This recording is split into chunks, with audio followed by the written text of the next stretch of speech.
Thank you, Deputy Speaker. I'm very pleased to rise today to support the motion moved by the member for Bendigo regarding penalty rates. Penalty rates are extremely important to the people and families in my electorate of Cornwall. These are low-income workers who sacrifice family time and work unsociable hours because they do rely on penalty rates to pay for their everyday living expenses, including, in most cases, their mortgages or their rent. There are, Deputy Speaker, 4.5 million Australians, most in lower paid jobs, who rely on penalty rates to pay their bills and to make ends meet. And therefore, I'm pleased to stand alongside my colleague, the member for Bendigo, who is a very strong campaigner on this issue. Deputy Speaker, penalty rates are a safety net for Australian workers in an environment that is becoming more precarious, casualised and underemployed. Penalty rates are essential in combating the emergence of a class of working poor. Proposing to remove them is an assault, Deputy Speaker, on Australian workers. Removing penalty rates will disproportionately affect hospitality and retail workers, who are amongst the lowest paid workers in Australia and the largest employers of women in the labour force. Removing that safety net for women to engage in the workforce risks also removing their autonomy and capacity for self-determination. And of course, Deputy Speaker, many of those women live in my electorate. Insensitising irregular hours of work and compensation for working during usual family and recreation time is not a new phenomenon, Deputy Speaker. Penalty rates were hard fought for by early industrial Australians, and they now form an important tenet of our social democracy and are the cornerstone of fairness, social inclusion and living standards in this country, whilst preventing discrimination and exploitation.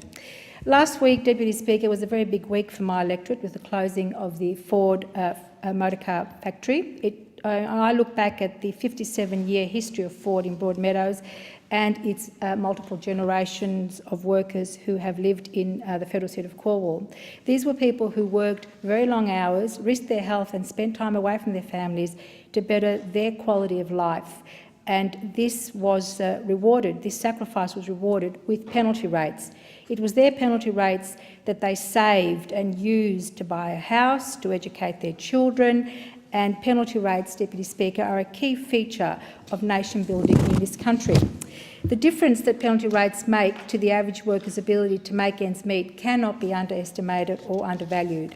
We are, of course, living in a time where wage growth is slow compared to the increased costs of housing and healthcare, for example.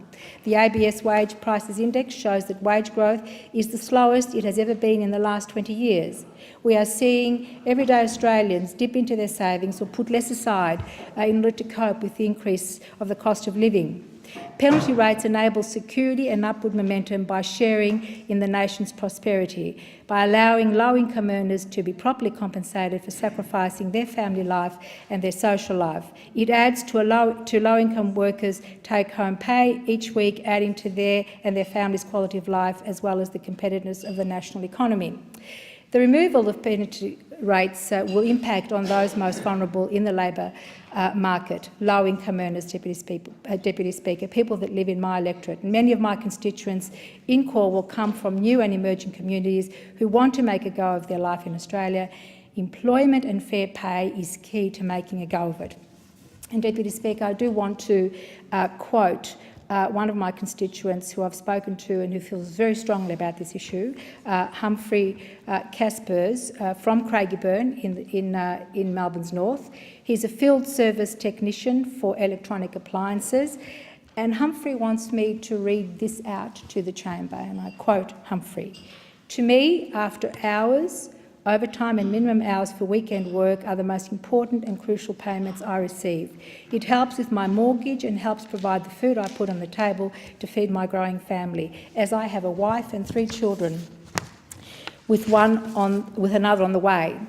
I've been both on a salary and wage and found the salary meant that I was working long hours with no bonuses and hardly got to see my family, with no extra benefit but to the company I worked for. Now I'm back on a wage with all the penalties, giving me the option to work weekends and after hours with the incentive of more pay and allowing me to have some extra money that I can spend on my family and also helping make ends meet For example, paying our ever-increasing energy bills. I believe these penalties are a great reward for the sacrifice of giving up my time that could be better spent with my family, quote unquote. I thank the member for Calwell. The question.